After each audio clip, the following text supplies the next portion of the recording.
Assalamualaikum warahmatullahi wabarakatuh. Selamat hari Senin ya. Senang banget nih Ya. ketemu nih teman-teman. Nah, mungkin teman-teman yang lain banyak yang bertanya-tanya ini kenapa episode kali ini seru banget ya, banyak ya gitu. Karena kita mengundang seorang Hmm, narasumber nih ada dan narasumber. membicarakan topik yang Iya, saat ini sedang ramai. ramai, seru Gitu, sekali. ramai banget. Kita tepuk tangan dulu dong untuk teman kita ini, Maulida Riza. Yeay. Jadi Riza sempat bercerita ketika saya SMA ya ke saya gitu bahwa namanya itu merupakan artinya itu dari dua gitu. Jadi Riza itu laki-laki dan Maulida itu dari Maulud Nabi. Jadi lelaki yang lahir ketika Maulud. Benernya aja. Gilanya, mana ingat kan ya? Nah, ayo bener tuh. Gitu. Satu lagi. Oke, mungkin Lam lah bisa langsung mulai dulu Lam nih, silakan. Ya, alasannya diundang Riza saat ini karena kita kan lagi mau ngomongin polusi udara nih. Dan Riza sebagai orang yang paham tentang lingkungan, saat ini juga masih bekerja di bidang lingkungan juga ya, Zaya? Masih banget. Kita mah. Mungkin bisa memberi insight nih buat kita, karena ini pengaruhnya berdampaknya nggak cuma di Jakarta, tapi juga di Bandung, ya sekitar Jawa Barat lah, kayak gitu.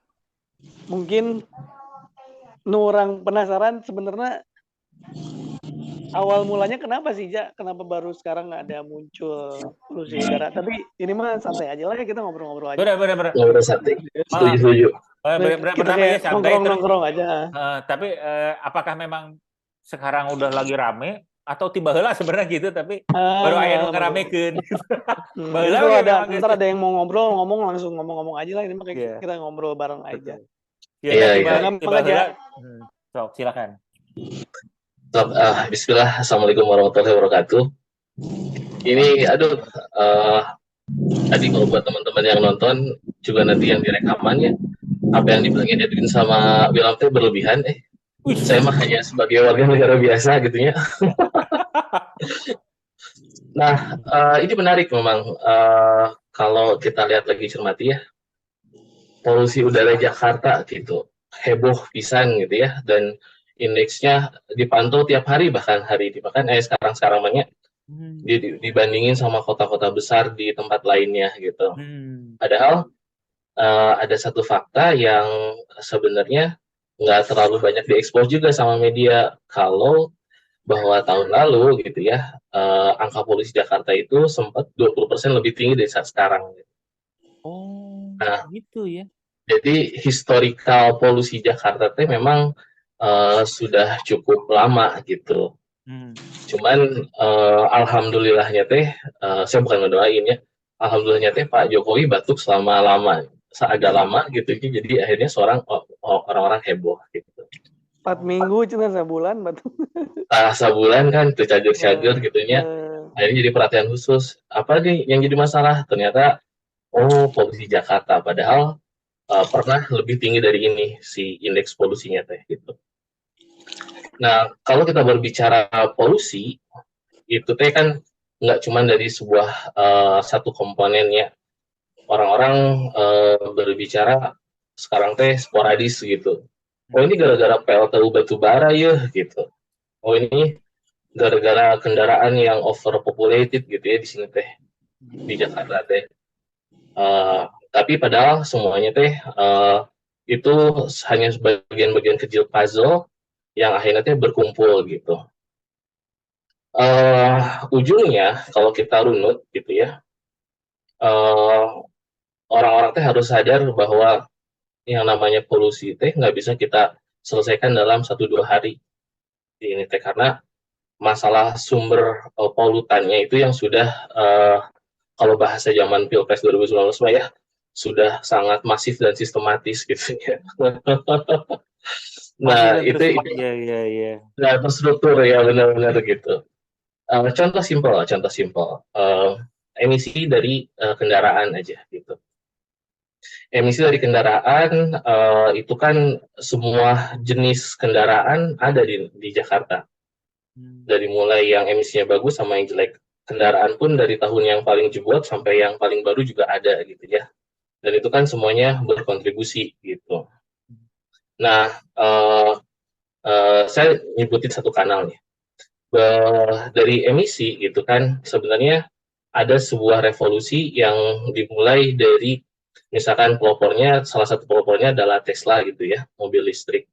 Bagaimana electronic vehicle mulai booming gitu. Dan itu kan konsepnya menarik. Kalau misalkan semuanya tergantikan dengan mobil listrik, coba kebayang tuh sumber emisi yang awalnya terpencar-pencar di mana-mana, kemana-mana gitu, akhirnya nanti hanya akan terkonsentrasi ke satu pembangkit listrik, gitu ya, ke PLTU batubara. Itu adalah sebuah langkah maju.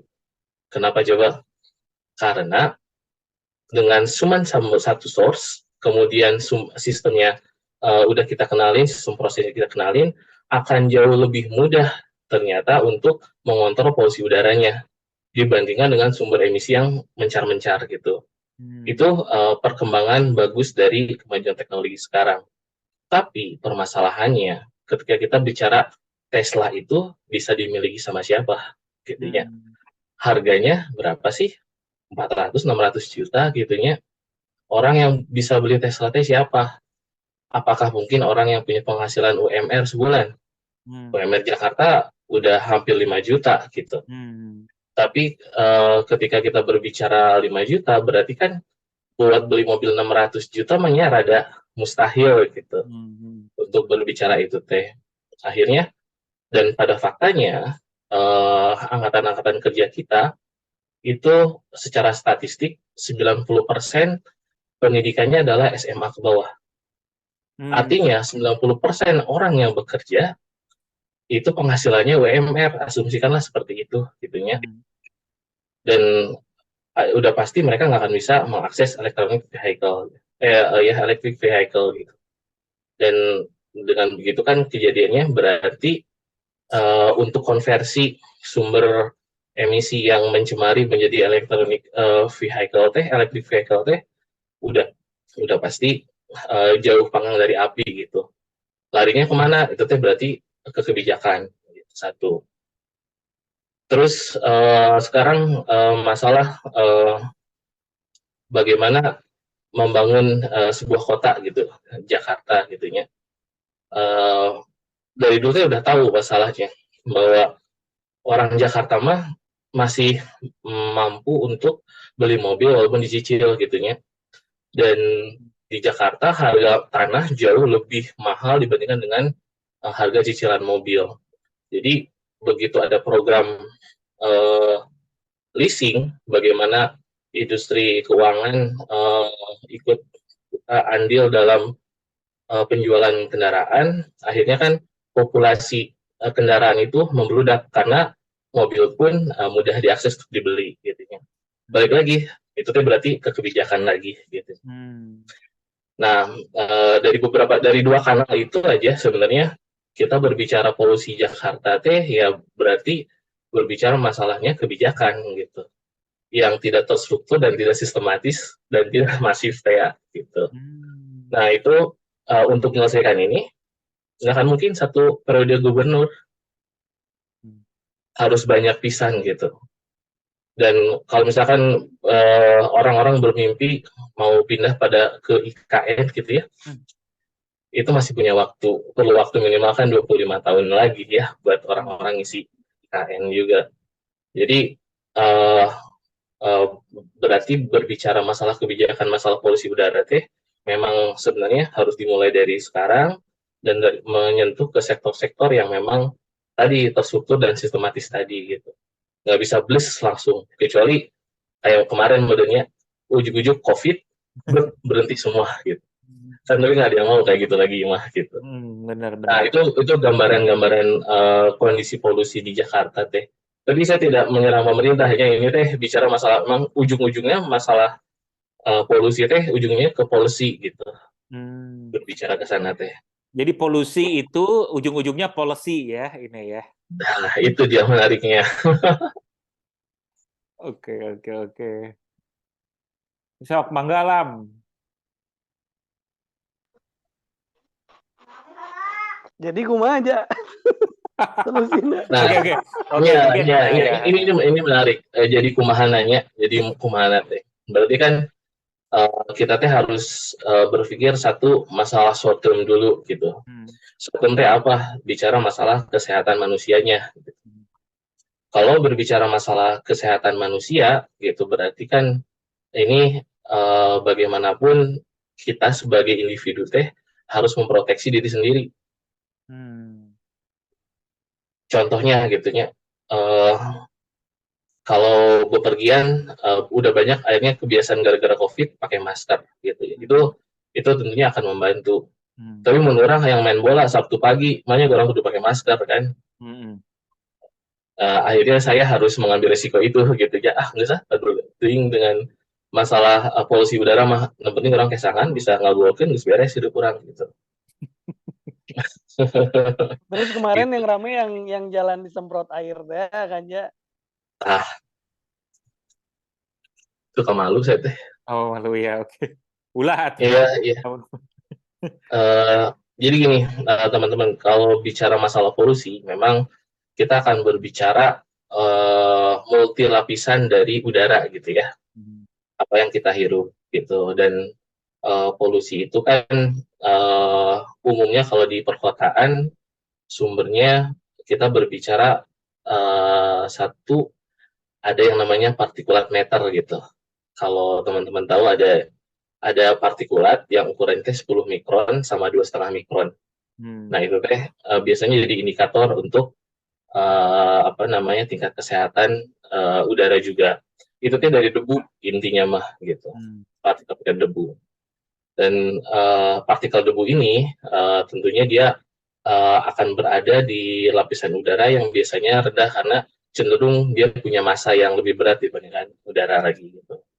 Nah, yang kedua ada lagi gas-gas yang memang seperti NOx, SOx gitu ya, COx itu teh di layer yang lebih tinggi lagi gitu kan. Nah itu juga menjadi faktor-faktor polusi udara. Nah, ketika kita berbicara masalah penyemprotan itu, gitu ya, itu teh berarti yang coba dibentuk sebenarnya untuk mengkondisikan iklim mikro atau iklim setempat gitu dengan air. Nah, si air itu tentunya akan memerangkap si debu-debu tadi ya, yang PM10, PM2,5 itu ke tanah gitu ya. Baru mungkin akan memberikan efek yang cukup sesaat gitu di daerah situ teh enak gitunya. Tapi mungkin setengah jam kemudian matahari panas berdebu lagi ya bakal sama lagi gitu. Itu tapi kalau ada yang mencoba melakukan usaha itu kan walaupun efeknya cuma lokal di situ sih harus kita apresiasi juga. Lumayan kan solar untuk panselnya ya. Itu kan nanti berkontribusi lagi untuk NOx sama SX-nya gitu ya. Jadi agak plus-plus juga ya mungkin ya. Rada-rada plus-plus juga, cuman ya apresiasi lah itu ya. Effort ya. Namanya juga effort katanya. Effort, betul. Sip. Gitu. Oh ya, mungkin sebelum lanjut dulu ya, kita juga pengen dengar nih tanggapan dari Kang Indra nih. Katanya Kang Indra soalnya dari sisi industri itu ingin memberikan pandangan juga lah terhadap keadaan ini. Gimana? Boleh ya Kang Rija ya? Kang Indra memberikan pandangan ini. Dan dari sisi agama juga mungkin boleh, Indra. Oh ya boleh. Jangan lupa dalilnya, Indra. Nah itu. Ya, mungkin dari Bismillahirrahmanirrahim ya, mungkin saya akan ngasih sedikit pandangan lah ya, mungkin dari sedikit ilmu dan pengalaman saya. Yang pertama mungkin dari segi otomotif dulu ya. Nah, mungkin kalau kita lihat itu Jakarta itu campur aduk ya. Ibu kota juga ya, tata letak kotanya ya. Terus industri juga ada di situ ya, mungkin karena plan dulunya mungkin dengan waktu berkembang itu dia berubah-berubah ya, dinamis lah ya. Bisa kita lihat aja nih yang kasus waktu apa yang Pertamina itu yang meledak itu ya. Itu kalau lihat peta tahun 1975 itu jarak antara kilang minyak dengan warga itu jaraknya hampir berapa hektar itu. Tapi kalau udah lihat market sekarang ya jadi dempet seperti itu ya itu mungkin karena apa urbanisasi ya dan juga regulasi pemerintah setempat ya yang membolehkan AJB dan lain sebagainya. Policy juga ya ini ya. Policy, ya, jadi akhirnya seperti itu. Nah, melihat pergerakan seperti itu, nah ini kalau konsep transportasi itu ada yang namanya bangkitan dan tarikan. Ya. Nah, jadi salah satu transportasi itu bangkitan dan tarikan itu adalah karena dia itu setiap orang itu memiliki kegiatan aktivitas tertentu. Nah ini yang menjadi polisi yang akhirnya yang namanya sekolah itu dibuat klaster itu salah satunya untuk meminimalisasi dari bangkitan dan tarikan. Di mana ada anak rumahnya misalnya di mana ya kalau di Bekasi mungkin ya sekolahnya di Jakarta Selatan misalnya ya masuk di mana itu Al Azhar misalnya ya. Nah itu kan bangkitan dan tarikannya itu jauh ya. Berapa effort yang harus ditempuh ketika dia mencapai transportasi menuju sekolah bolak-balik. Masih mending kalau pakai angkatan jemputan ya. Jadi satu mobil anak-anak ada 10 misalnya. Tapi kalau misalnya satu orang itu pakai supir ya dan lain sebagainya ya. Wah, itu kebayang kalau berapa sekolah itu semuanya pakai angkutan pribadi seperti itu ya. Nah, itu polusinya seperti apa? Itu anak sekolah ya, bukan yang orang yang bekerja. Itu baru anak sekolah yang mungkin grade-nya ya levelnya bukan saya menginikan ya, tapi mungkin ya beda dengan orang yang bekerja, apalagi kalau pejabat kan itu kalau kerja apalagi sampai dikawal seperti itu. Nah dari situ, nah kita bisa melihat di sini dalam transportasi aja itu udah tinggi seperti itu. Nah melihat juga tadi betul juga kata Kang Rija itu apa ada salah satu alternatifnya apa mobil listrik ya. Sebenarnya selain mobil listrik juga kalau kita lihat Jepang sendiri sebagai salah satu produsen mobil terbesar itu kalau lihat di film-film lah saya belum ke sana itu kalau di apa tuh ada tempat yang mobil-mobil yang sudah kadaluarsa bahkan saya sendiri punya teman gitu ya ditawarin saya tuh waktu itu Pajero 2003 Pajero 2003 mau di Indonesia kenapa karena di Jepang tuh udah nggak boleh Pajero 2003 itu izin bikin perpanjang STNK-nya udah nggak dikasih. Nah, sedangkan kalau di kita ya memang karena regulasinya apa ya nggak seketat itu sehingga mobil-mobil yang mungkin yang usianya lampau itu masih beredar ya di Jakarta makanya sekarang mau ada uji emisi. Tapi bukan berarti saya mengesampingkan yang suka mobil-mobil klasik ya seperti itu ya. Memang itu faktanya seperti itu ya. Gitu. Memang kalau di negara mungkin Kang Gandang nih ya di Honda ya itu mereka karena industri itu terus dia produksi otomotif terus kan nggak mungkin dia stop ya tapi dia produksi tapi sisi lain kalau mobil yang sudah memang dianggap ini ya mungkin kalau di negara maju dihancurin ya tapi kalau saya pikir itu ada bagusnya mungkin nggak boleh di sekitar Jabodetabek jadi mungkin bisa ya mungkin ke Sumatera lah ke Lampung betul kayak Vespa ya ini maaf nih yang suka Vespa iya betul RX itu sekarang jadi marak lagi padahal itu apa dulu yang Yamaha itu apa tuh F1 ZR itu sekarang yang klub-klub motor itu saya lihat di Bandung ya saya sudah kan di Bandung ya saya ngelihat klub-klub itu wah rame lagi padahal dulu udah sempat ada isu 2 tak dihapusin tapi tetap aja memang ya karena namanya hobi ya nah, seperti itu. Nah itu kalau otomotif seperti itu saingan Yamaha kalau di industri nah ini industri nih ya kalau di industri itu memang udah ada standarisasi jadi kalau industri ketika bikin pabrik itu ya biasanya suka ada analisis AMDAL. Nah, AMDAL ini yang memvalidasi itu biasanya dari Dinas Perindustrian dan Perdagangan itu. Jadi kalau ada perusahaan baru bikin ya, AMDAL-nya dulu dibuat sama perusahaan nanti dia audit. Nah, kadang-kadang proses ini saya nggak tahu nih ya apakah independen atau tidak. Karena beberapa juga banyak perusahaan yang masih karena di efisiensi ya. Nah, ini karena kebetulan saya ini sering survei juga, saya kan suka sertifikasi juga perusahaannya ISO ya, SMK 3 ya kebetulan juga terus TKDN. Jadi saya sering meskipun saya di kampus dosen, saya sering karena ada perusahaan yang mempercayakan saya untuk mengaudit perusahaan, sering saya datang ke perusahaan-perusahaan untuk mengaudit gitu. Meskipun auditnya saya sebagai audit sertifikasi bukan lembaga resmi yang untuk mengajukan perusahaan tersebut. Ya, cuman saya sebagai pihak ketiga lah seperti itu. kadang-kadang dari yang saya lihat di lapangan itu perusahaan-perusahaan itu tidak sesuai dengan spek standar yang ditentukan oleh pemerintah kadang-kadang. Mesin-mesin yang sudah lama ya, mesin kadang-kadang belum mesinnya second ya. Ada juga yang ini kenakalan ya, saya bilang aja. Dia bahan bakarnya misalnya mesin boiler nih. Bahan bakarnya apa Pak? Diesel Pak. Terus kadang-kadang gimana? Kadang-kadang saya pakai oli bekas Pak. Kenapa pakai oli bekas? Ya biar murah Pak. Ini kan lumayan Pak, bisa menghemat. Nah, kebayang gitu, yang biasanya dia produksi itu untuk tekstil garment dia pakai dia mesin diesel ya, atau pakai premium ya. Nah, untuk efisiensi dia akhirnya diganti dengan oli. Caranya gimana? Nah, ya udah itu bisa dilihat. Ya. Bahkan ketika saya studi S2, saya terus terang S2 tesis itu lagi membahas masalah daur ulang oli bekas. Ya. Setelah saya survei dari data industri di BPS, ya, oli bekas itu setelah dari bengkel-bengkel itu kebanyakan larinya ke industri-industri. Untuk apa? Ada industri pengecoran, industri tekstil. Jadi oli-oli itu digunakan, dimanfaatkan kembali untuk pembakaran. Karena dianggap dia panasnya cepat, tapi memang sisi negatifnya ya seperti tadi Kang Reja itu batu bara ya, asapnya besar. Nah,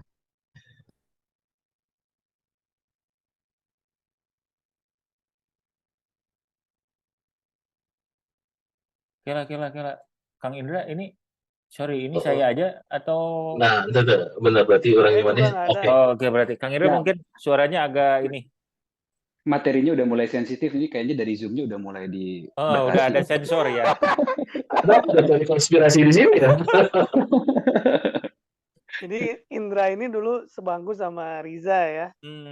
Jadi saya kebayang dulu ketika SMA tuh diskusinya tuh diskusi ilmiah seperti ini ya. Jadi luar biasa ya. Orang hanya sampai kumpul fisika kasih eta. Soalnya saya jago fisikanya. Nah, ini kita juga menyapa teman kita, Bin. Ada yang bergabung, ada Usep. Banyak nih, dan ada Usep, Tompul. Ada Usep, Tompul, dan Kang Firma Bubun nih katanya. Bubun katanya. Jadi angkat SMA 5 Bubun ya, bukan V99, ada V Bubun. Si Indra tuh guma aja dia tadi. Oke, tapi kita coba Lam, kita bisa ini dulu sebentar nih, apa namanya, memberikan sebuah pandangan dulu ya. Iya, yang lain ada yang mau cerita. Mungkin tadi kan ada ya dari sisi ada tarikan, bangkitan tadi ya, terus udah gitu apa namanya daur ulang oli bekas gitu ya. Jadi bukan hanya minyak jelantah aja yang dilakukan daur ulang, dari berkali-kali juga oli bekas juga dipakai industri ya berkali-kali. Oke. Sok, siapa ada yang mau ngobrol nggak, yang nanya mungkin sama Riza? Kalau nggak, saya mau nanya nih sama Riza. Oh, silakan. Dari CNN dulu ya. Ada nggak? Ya, jadi antara PLTA, batu bara, sama asap kendaraan, sebenarnya lebih banyak yang mana sumbangsinya untuk polusi udara? Iya. Nah, itu. Sebelum dijawab sama Wilam, saya pengen ngomentarin tadi statementnya Riza sih sebenarnya. Silakan. Apalagi tadi Indra sempat nyolek saya juga terkait dengan saya bekerja di industri otomotif. Karena yang pertama, saya sangat setuju dengan Riza terkait dengan masalah polusi. Ini bukan sesuatu yang sifatnya kayak mancing, bukan sesuatu yang sifatnya makan sambal sekarang sakit perut nanti sore sih sebenarnya mah. Polusi ini memang sesuatu yang kumulatif. Dan hasilnya itu sekarang yang kita rasakan. Ini efek dari yang berpuluh-puluh tahun kali ya, mungkin ya, sesuatu yang kumulatif. Tapi memang Indonesia ini adalah tipikal masyarakatnya yang sangat tergiur dengan informasi-informasi yang viral seperti itu. Jadi seakan-akan, halo? Ya, siap. Jelas nggak suara saya? Jelas ya. Ya, masyarakat Indonesia itu adalah masyarakat yang memang sangat tergiur dengan informasi-informasi short term seperti itu, yang potensi untuk viral itu diviralkan, apalagi yang memiliki kepentingan terkait dengan berita viral tersebut. Salah satunya adalah industri otomotif konven. Ya, berhubung kebetulan saya memang sengaja melamar dulu ke perusahaan otomotif ini. Saya berhubungan dengan pekerjaan saya ada di otomotif, itu saya nggak, meskipun ini tidak secara empiris ataupun secara faktual faktanya seperti itu, cuma secara logik itu sangat-sangat mungkin seperti itu, bahwasannya di kita itu regulasinya atau policy negara itu sangat dipengaruhi oleh pelaku industri otomotif. Karena duit yang berputarnya besar sekali di Hmm. Indonesia. Oleh karena itu, setiap pemerintah ingin atau melakukan policy terkait dengan apakah itu akan menggaungkan mengenai electric vehicle, Hmm. yang lebih ramah lingkungan dan segala macam, pasti akan ada batu sandungan, dan batu sandungan itu gede banget. Oh. Gede Jadi gimana? bangetnya itu sebesar ekonomi Indonesia. Bin, bayangkan kalau Hmm. misalnya semua sudah electric Hmm. vehicles, Hmm. industri oli gimana? Hmm. Ya kan? Karena yang pertama akan hilang adalah industri oli. Karena kan listrik kan tidak memerlukan Nggak pakai ya. oli mesin. Hmm. Meskipun ada bagian-bagian mekanik yang masih memerlukan oli, tapi yang utamanya oli mesin akan hilang. Hmm. Dan itu akan sangat berpengaruh. Hmm. Sementara perputaran uang di Indonesia dari bisnis oli tersebut sangat tinggi. Hmm. Makanya saya pikir, kenapa sih di Indonesia agak lambat dalam pergerakan electric vehicle? Bukan nggak mampu. Bukan nggak mampu. Kok orang-orang juga di sini kan pinter-pinter ya terkait dengan masalah kayak gitu. SMK juga banyak kan dulu mencoba untuk menelurkan kayak gitu. Cuman memang ada yang membatasi, Bin. Hmm. Ada yang membatasi. Isu mengenai polusi ini pun dalam tanda kutip ya, Hmm. ini pun bisa menjadi sesuatu yang memang dikemas oleh Hmm. regulator ataupun siapapun itu yang mempunyai Kepentingan. kepentingan. Hmm. Betul. Hmm. Karena ya ngomongin polusi ya bukan yang sekarang bikin pabrik besok langsung kena polusi kan. Dan Hmm. sebesar ini polusi. Sebenarnya mah level polusinya mah udah dari lama kayak begini Indonesia tuh ya. Aja. Ya koreksi saya kalau misalnya saya salah gitu. Hmm. Iya, Oke. makanya tadi saya bilang kan 20% lebih tinggi 20% itu ada ya. terjadi tahun lalu gitu. Hmm. Betul. Gitu. Hanya saja ini lagi ada momentum untuk diangkat ya diangkatlah gitu. Dan Hmm. Indonesia mah potensi banget kayak begitu. Hmm. Ya terkait dengan policy ini ya itu sih. Hmm. Konspirasi teorinya seperti itu. Tahu nggak? Ini informasi aja buat teman-teman Hmm. semua. Kan saya tuh sekarang di Honda ya, Honda motor ya. Hmm. Saya menjual motor Honda nih kerjaannya tiap hari nih. Hmm. Jawa Barat. Sebenarnya sebelum ngomongin Jakarta ya, ini harusnya menggambarkan merepresentasikan industri otomotif juga di Indonesia. Bahwasanya Jawa Barat itu memiliki kontribusi tertinggi saya rasa. Jawa Barat ya, tertinggi dalam peredaran otomotif.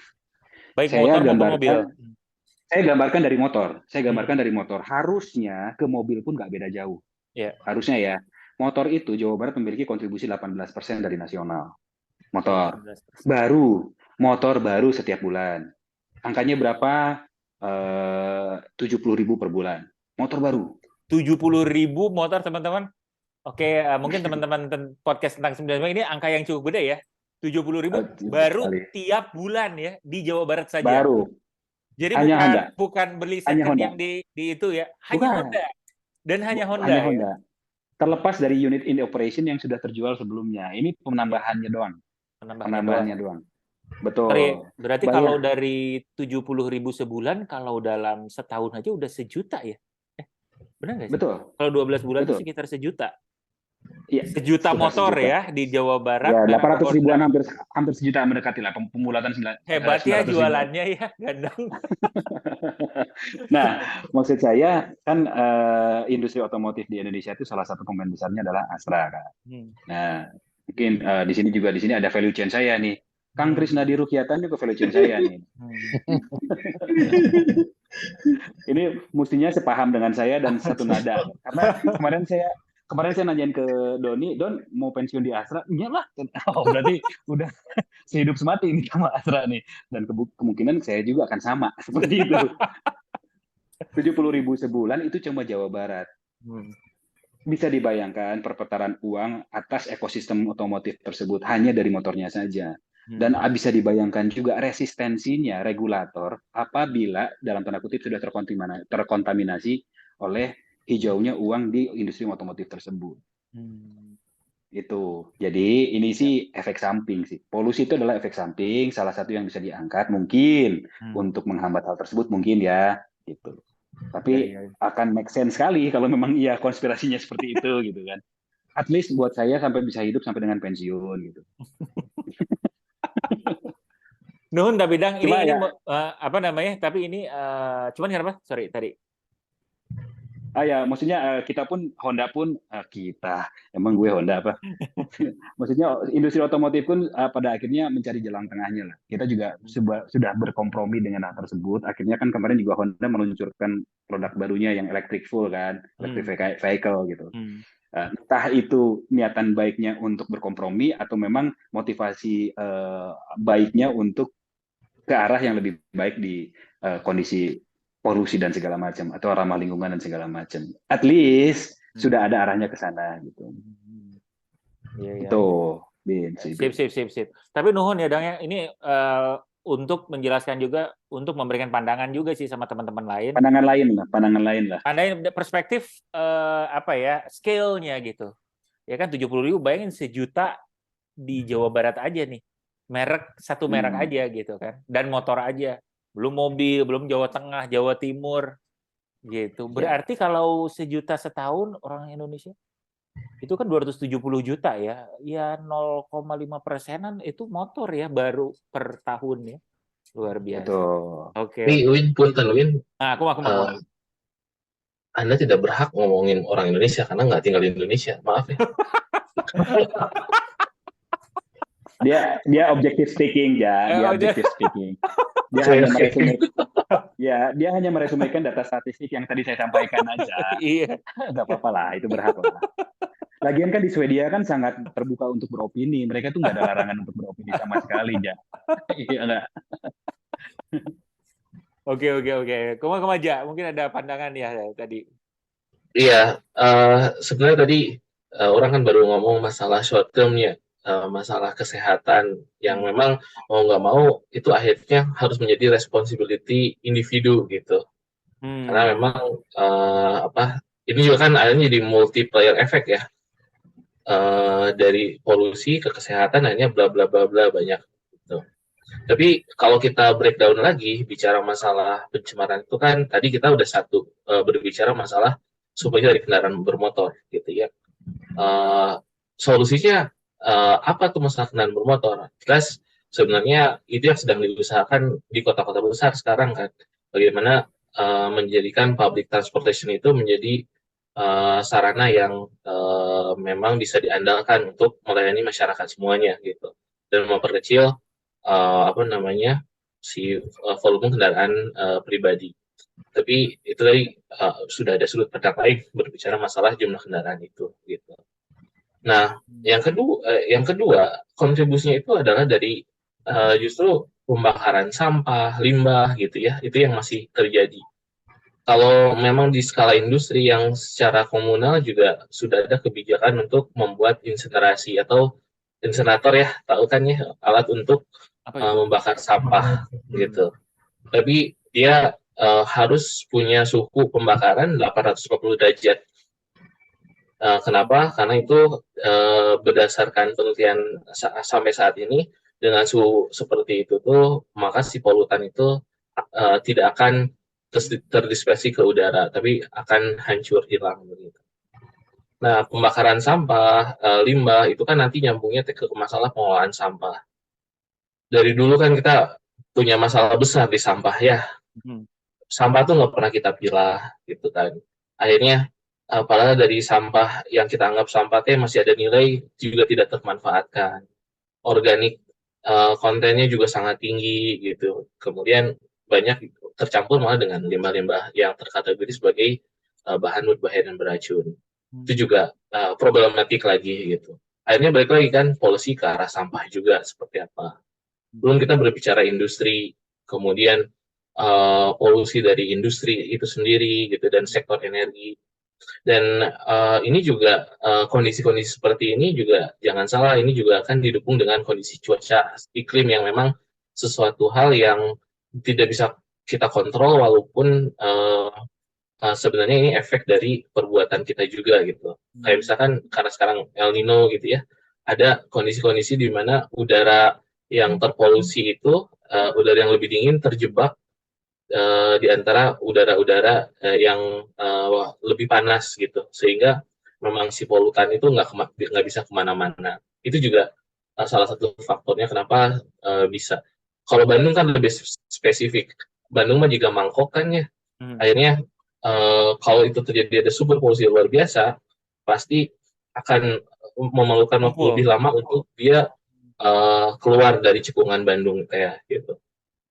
Dan belum lagi kebakaran hutan dan lahan. Dan kalau kita berbicara masalah long term gitu kan, sebenarnya alam itu Allah itu mendesain memiliki self purification system gitu. Bagaimana si udara, air, tanah itu tuh bisa menetralisir polutan-polutan sehingga bisa kehidupan tuh tetap normal, daya dukung lingkungannya tetap baik gitu. Tetapi itu ada batasnya gitu kan. Permasalahannya adalah manusia selalu terlambat untuk menyadari batasnya itu ada di mana. Nah, ini juga indikator yang paling menarik adalah teknologi untuk pengelolaan limbah, gitu ya, selalu ketinggalan dari teknologi untuk memproduksi bahan-bahan apapun. Gitu. Sehingga ya sekarang tuh oke, si mobil listrik happening banget gitu ya, dan orang-orang berlomba-lomba untuk membeli. Tapi limbah baterainya mau diapain? Kita belum punya teknologinya, gitu. Itu kan akan jadi masalah baru di kemudian hari, gitu. Nah, itu salah satu indikator bagaimana sebenarnya teknologi lingkungan itu yang pro lingkungan belum bisa mengimbangi teknologi di sisi lain untuk produksi. Dan itu diperparah lagi karena minimnya riset, gitu. Dana-dana riset juga sedikit, kemudian riset-riset yang dilakukan itu sangat rendah gitu ya, dan sehingga yang terjadi ya seperti itu gitu. Belum lagi faktor yang mendasar yang juga dihadapi oleh Indonesia saat ini adalah yang bisa mempurifikasi secara instan sebenarnya kan adalah pohon-pohonannya. Dan sekarang pada faktanya ketika KLHK mau membuat sebuah rilis dari data tahunan pun gitu, ternyata Indonesia itu kehilangan hutan setiap tahunnya 0,5 juta hektar per tahun, kira-kira gitu. 0,5 juta hektar per tahunnya. 0,5 juta hektar per tahun. Dan lebih menyedihkannya lagi, ketika kita tahu bahwa kemampuan kita untuk membuat hutan adalah hanya sekitar 3.000 hektar per tahun. Berarti kemampuan kita untuk membuat hutan hanya 0,66% dari laju kerusakan hutan. Gitu. Nah, ini tentunya secara sistematis gitu ya, akhirnya berkontribusi besar juga terhadap masalah polusi di Indonesia juga, terutama apalagi dunia tentunya. Kan cuman masalahnya kan hari jelema mah kalau dosa itu azabnya langsung pada saat itu ketika berbuat dosa moal air wani gitu ya. Tapi kan ini juga sama seperti polusi udara. Orang nebang pohon sekarang dan nggak akan terasa efeknya kumaha gitu ya. Atau gini, atau seperti orang yang tidak berdosa kayak gini, mensyaratkan untuk klaim dari invoice dengan bukti, misalkan ngeprint bukti-bukti itu sampai 4 trim gitu. Akhirnya kalau cuma nggak dibaca hente, ditunduin hente gitu ya, akhirnya kan itu teh senilai dengan berapa pohon sih gitu ya yang ditebang. Itu kan juga kejahatan ya, white lies lah gitu ya, kita sedang ngomongnya gitu, yang orang-orang juga nggak terlalu sadar dengan masalah-masalah itu. Akhirnya ya balik selain masalah hal yang terlihat juga tentunya masalah polusi ini harus kita bereskan juga dengan masalah edukasi juga gitu ke masyarakat. Ya itu mungkin tambahannya sedikit. Ya, menarik banget ya. Jadi secara scale sekali lagi gue lihat tadi 0,5 juta hektar ya per tahun ya. 0,5 juta hektar per tahun dengan kemampuan untuk mengembalikannya itu 30.000. Jadi 3.000 ya. 3.000 ya. Oke. Jadi dan ini juga gue ngelihatnya ini apa namanya? Jadi memang ini adalah multidimensi ya. Jadi pembakaran hutan, industri, mungkin otomotif juga, terus begitu kebiasaan ya orang juga ya, misalnya kayak tadi ngeprint apa segala macam. Jadi banyak juga ya ininya ya. Oke. Nah, tapi kan tadi bicaranya di level kebijakan ya, maksudnya Hmm. semua ini memang tidak terjadi begitu saja, tapi ada yang bisa dilakukan nggak sih sama orang kayak saya gitu, kayak yang Hmm. biasa-biasa aja untuk Hmm. setidaknya bisa berkontribusi untuk ya kebaikan lah, mengurangi polusi yang ada. Itu kayak gimana sih, Ja? Iya, itu yang apa yang ditanyain Wilam tuh adalah hal yang paling mendasar dan itu yang paling masif bisa dilakukan gitu ya. Karena gerakan individu itu dan gerakan individu yang nggak cuman akhirnya dipakai sendiri, tapi juga ditularkan kepada yang lain di lingkungan sekelilingnya gitunya, itu teh tentu akan berefek besar. Nah, itu teh harus kita mulai dengan hal-hal yang sebenarnya dari paling mendasar itu adalah bagaimana kita menghemat energi gitu. Listrik gitu ya. Kalau orang-orang tahu bahwa dia dari mana sih datangnya listrik gitu ya. Listrik sampai ke mereka teh dari PLTU gitu, misalkan dari batu bara itu dari mana, dari hutan gitu.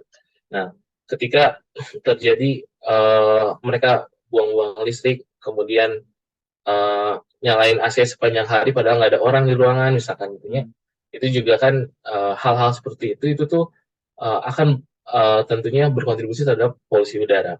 Nah, ketika kita melakukan penghematan sekecil apapun di masalah listrik, itu tuh akan berkontribusi, harus percaya bahwa itu akan berkontribusi untuk pengurangan polusi udara.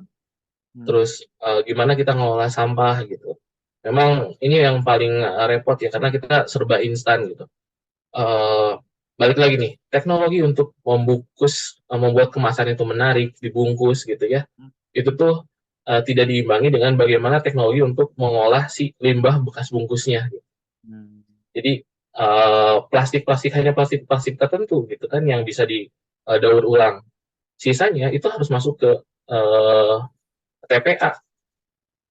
Kan berarti waste lagi. Kalau nggak TPA berarti ke insinerator, berarti ada potensi untuk polusi lagi gitu. Masalah sampahnya kan. Air juga sama, penghematan air gitu. Dan itu adalah gerakan masif yang memang harus kita ada media propagandanya. Karena edukasi kita mah sekarang harusnya channelnya lebih banyak ya.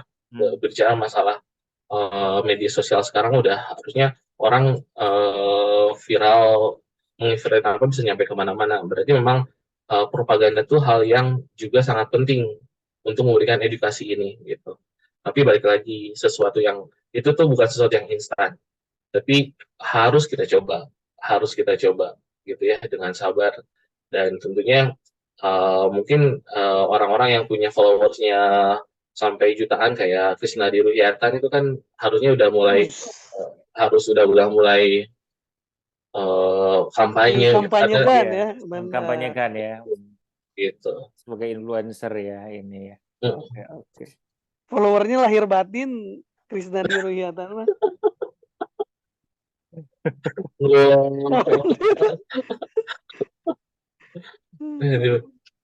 Iya. Bang Usep ada yang mau ditanyain atau? Iya, teman-teman yang lain nih ada ini Bang juga. Usep ada Kang Irfan nih. Ya, Kang Bubun nih, silakan nih juga. Atau Bubun atau Tompul atau Doni, kasih pandangan ya. Ini kan tadi susah nih dapetin narsumnya, ini udah ada, tolong dimanfaatkan sebaik-baiknya ya.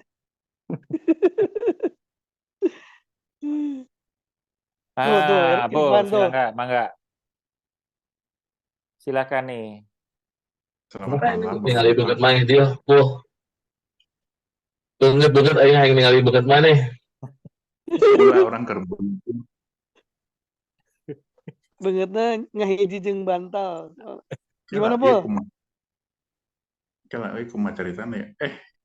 Hari 6 kenapa pada keluar ya orang-orang ya? Maraneh ngaku desa batur. Apa? Ja mau nanya, Ja. Naon ya. Kalau ada ini nggak sih, ada datanya nggak di Jakarta Pusat sama Selatan polusinya gimana? Kan di Selatan masih banyak pohon, Ja. Apakah pengaruh pohon juga ini, Ja? ada pool berpengaruh datanya. terhadap kulit. Betul. Hmm? Pool itu indeks pencemaran teh bisa diakses ya secara daily dan bahkan kalau nggak salah ada yang online dan live kan gitu. Hanya memang perlu kita tahu juga posisi dari alat pengukur indeks pencemaran udara kan tertentu ya gitu. Itu juga masalah distribusi dari polutan teh akan sangat tergantung dari kondisi topografi, klimatologi dan segala macam gitu, banyak faktornya. Gitu. Jadi kalau misalkan indeks pencemaran di Tangsel dianggap paling tinggi gitu ya sekarang, sebenarnya orang di BSD jangan terlalu khawatir juga gitu. Tong hari wang teuing. Tapi di sisi lainnya jangan terlalu santai juga. Karena bicara masalah akurasi tadi. Jadi kalau kita ini kan lebih bagaimana sebenarnya bagaimana kita merespon angka-angka itu gitu ya. Itu tuh ya udah kita udah punya caranya self protection dan segala macam gitu.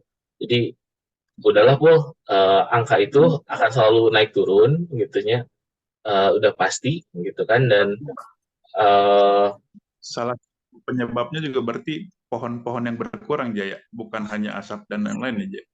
oh iya itu mah itu salah satu apa namanya pohon itu adalah salah satu penyerap polutan yang paling handal kan dan instan gitu makanya memang pohon itu penting.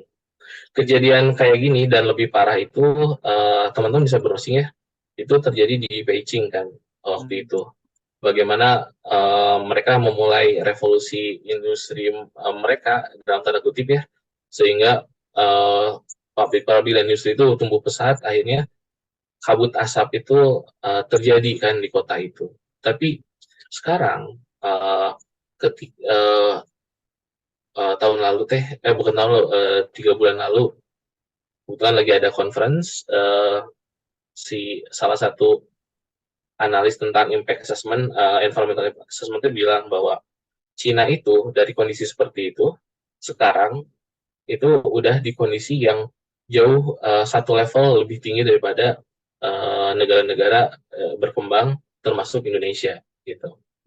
Karena kenapa mereka menerapkan policy dan juga didukung dengan power yang tangan besi gitu ya. Jadi akhirnya itu bisa tercapai gitu. Lingkungan yang jauh lebih baik lagi masalahnya. Nah, itu salah satu contoh yang kita bisa belajar dari Cina gitu, bahwa dengan law enforcement yang kuat itu tuh bisa kok sebenarnya gitu. Seharusnya sih seperti itu. Tapi ini udah dibuat ini kok apa aja? Apa namanya? Strategi exit plan yang apa? Yang mendadak. Exit plan yang mendadak. Di beberapa kementerian di daerah pusat 2 minggu inilah sampai 2 minggu depan 50% WFH gara-gara satu ini mau ada ASEAN Summit jadi mereka nggak mau malu ini nggak mau macet dan polusi jadi sama bosnya disuruh WFH 50%-nya. Iya. Iya, itu salah satu kebijakan yang instan juga ya. Ya, mudah-mudahan pasti akan memberikan kontribusi dengan mengurangi jumlah kendaraan itu. Udah pasti. Cuman kan kalau saya berharap ada solusi jangka panjang. Kan hak semua orang ya mendapatkan udara yang bersih gitu. Instan.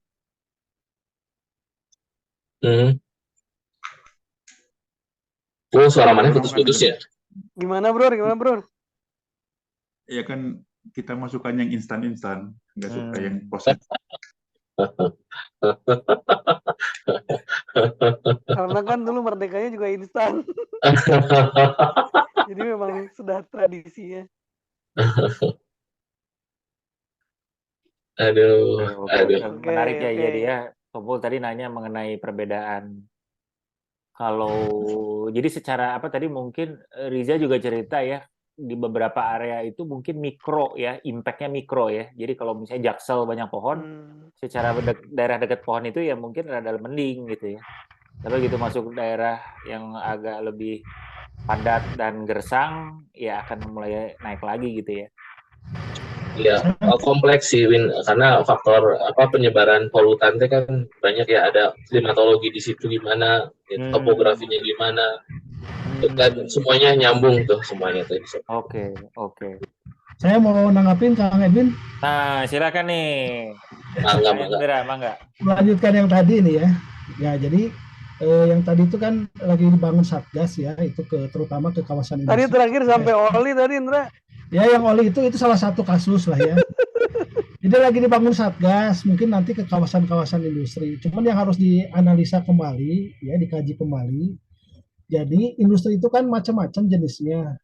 Ya, pabrik kue nggak bisa disamain dengan pabrik pembuatan misalnya apa ya? Bahan. Bahan misalnya nggak bisa. Atau pabrik anak, mungkin.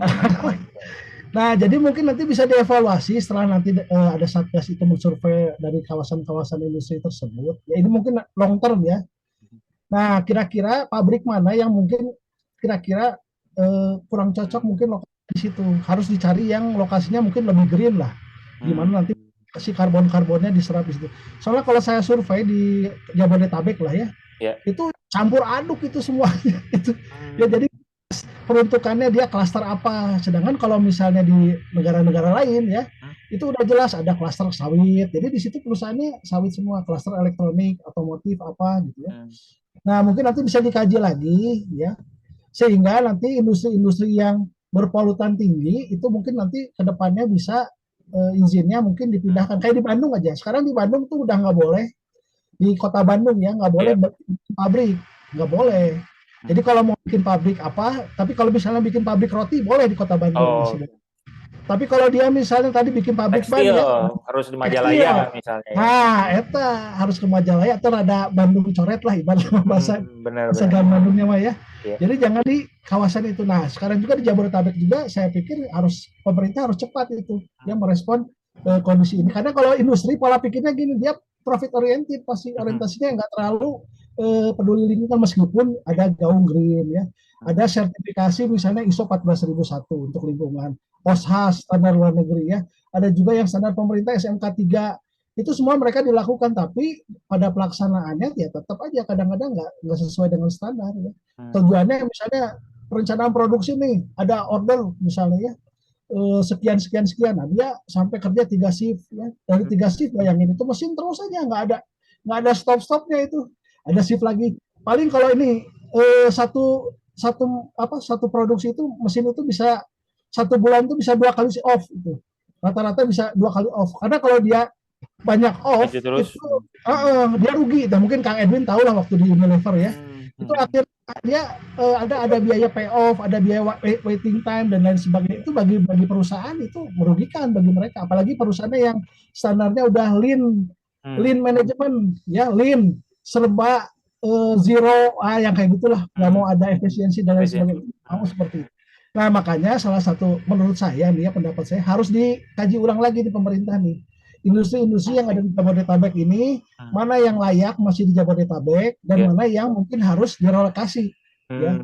Meskipun ada isu mau pindah ibu kota, tapi kalau saya berpendapat lebih baik industri ini kita survei lagi.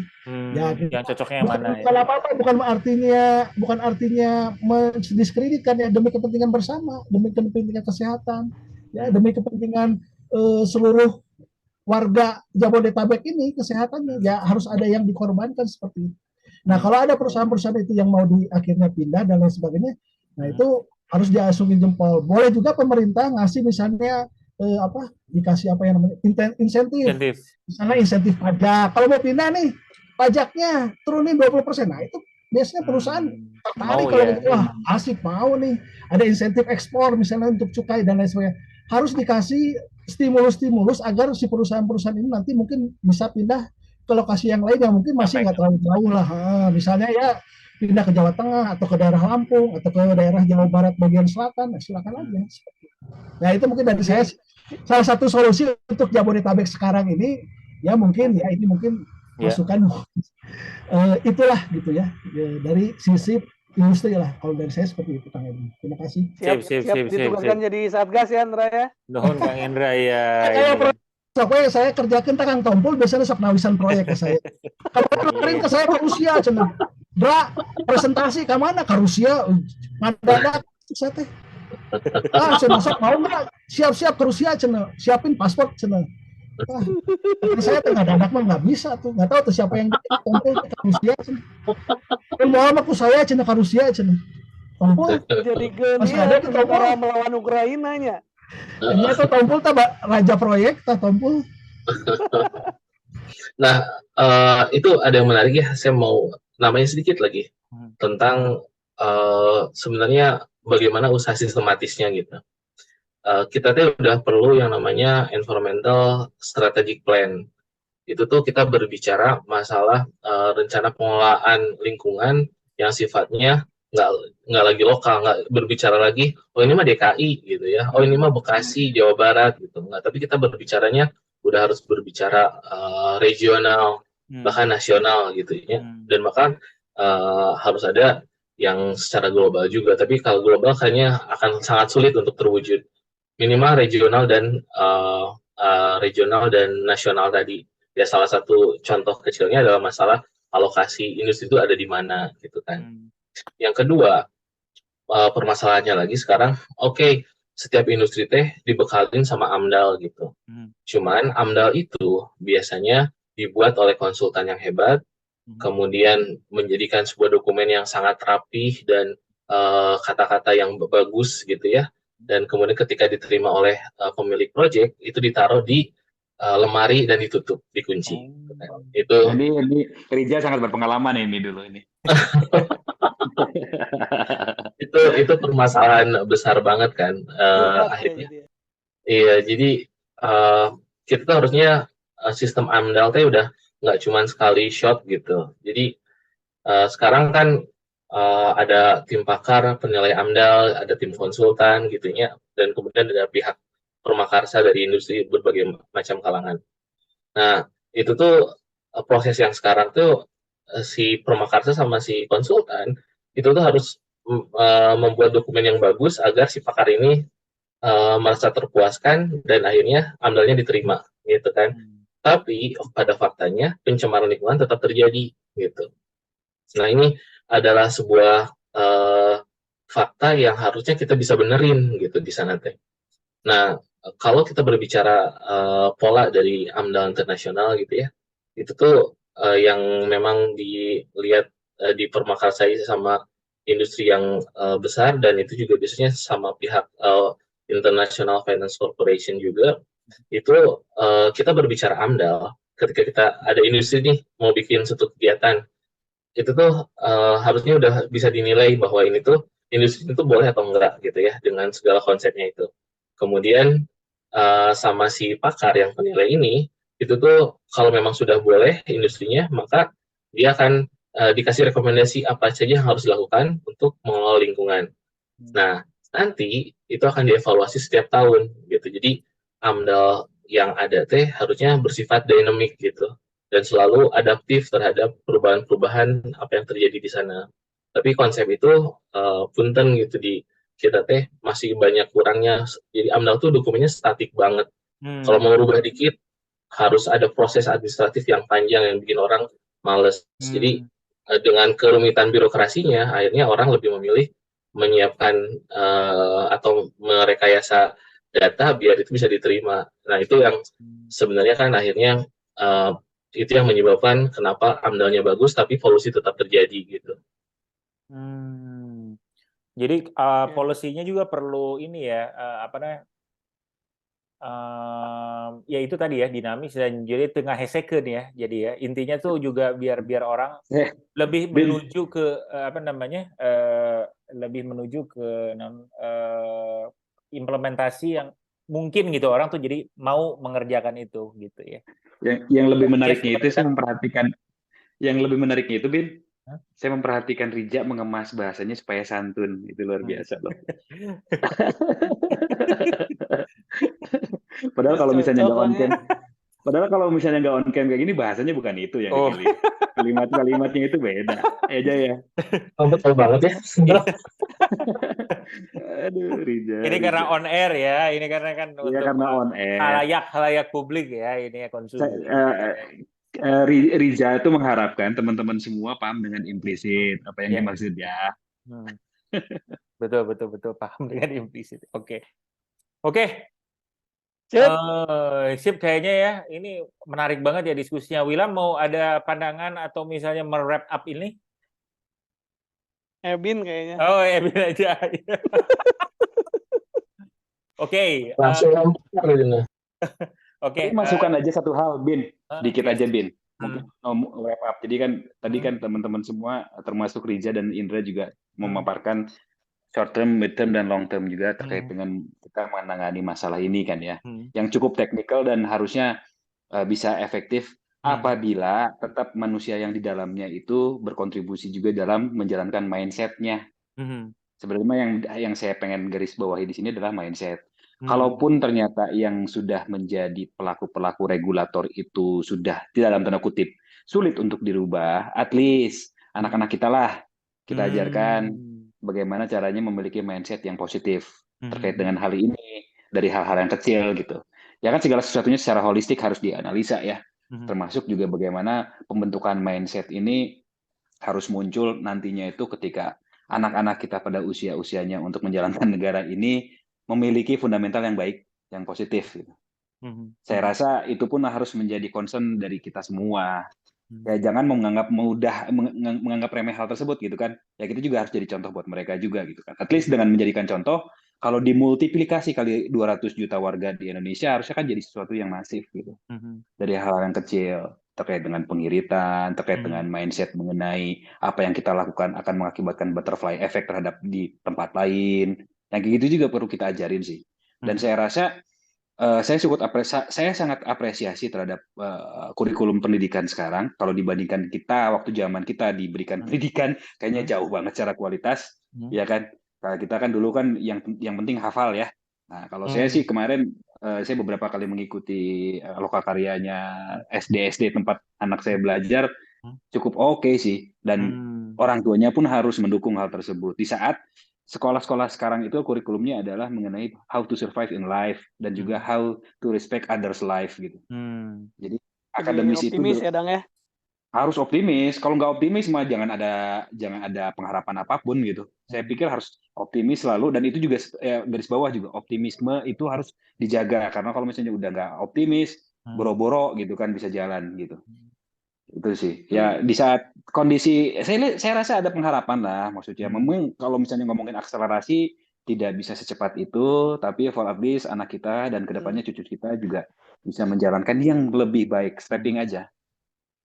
Ya, tapi menurang jatuhnya jadi kita teh selalu berharap itu selalu optimis. Tapi kalau udah berbicara masalah policy kebijakan sok rada SEOG gitu, merubah mindset dari dulu susah banget. Tapi ya mudah-mudahan lah ya. Maksudnya saran saya itu kita positive thinking. Kalau misalnya kita memang tidak bisa merubah apa yang sudah berlaku, apa yang sudah menjadi pelaku-pelakunya kan senior-senior kita ataupun sepatingan kita gitu kan. Udah susah dirubah, kita yang akan merubah anak-anak kita gitu. Harapannya gitu. Ini sebenarnya terinspirasi kalimat saya ini, statement saya ini terinspirasi dari Riza juga. Sebenarnya terinspirasi dari Riza ketika dia memberikan seminar mengenai riba di Jakarta aja. Ingat nggak aja? Ada kalimat dari sepanjang ceramahnya dia yang saya ingat cuma satu kalimatnya mengenai